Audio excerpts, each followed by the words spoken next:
फैगौ 3 अक्ट'बराव जे बिपिएफ दोलोनि सरकारनि जे समायखिरा लानाय हाबाफारि जादोंमोन मा बुङो?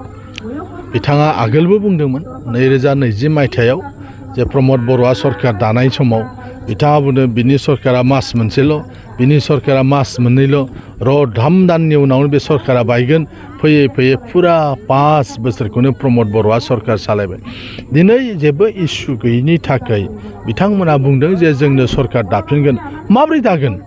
दिनै चन्दन काम्पाया इउपिपिएलआव, हितेश बसुमतारी इउपिपिएलआव, धीरेन बर' इउपिपिएलआव, गर्जन मुसाहारि इउपिपिएलआव बेबायदि बर'नि माखासे लिडारफ्रा गासिबो दिनै फारि फारि इउपिपिएल दलोआव जगदान जागासिनो दङ। दिनै खौसेथिनि जे स्ल'गान होदोंमोन, दिनै बे खौसेथिनि स्ल'गानखौबो मोनसे पार्टियावनो गोबां लिडारफ्रा फैनानै दिनै खौसेथियाबो जानो थांगासिनो दङ मोनसे पार्टिनि गेजेरजों। दा बेफोरबायदिखौ नोजोर होयोबा नोंथांमोना नुगोन जे बिथांहा जेबो जिहेथु गोसो बोनो हानाय जेबो राव गैला, गोसो बोनो हानाय जेबो इस्यु गैला, गोसो बोनो हानाय जेबो एजेन्डा गैयिनि थाखाय बिथाङा बेबायदि बुंनानै मानसिफोरनि गोसोखौ बिथाङा जै खालामनो नागिरदों। नाथाय मानसिफ्रा मिथिगौ सोर सरकार दागोन आरो दाया। नोंथांमोना नुगोन 26 अक्ट' खालिनो माने रिजाल्टआ फोसावगोनबा 3 थारिख माने एसे गोलाव।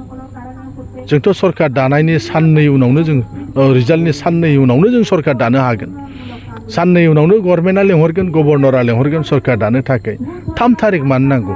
26 अक्ट'आवनो जिहेतु ओंखारगोनबा बाय सप्तासे 10 दिननि जेबो खोथा गैया। रिजाल्ट ओंखारगोन, साननै उनावनो जोंनि पार्टिया सरकार दागोन।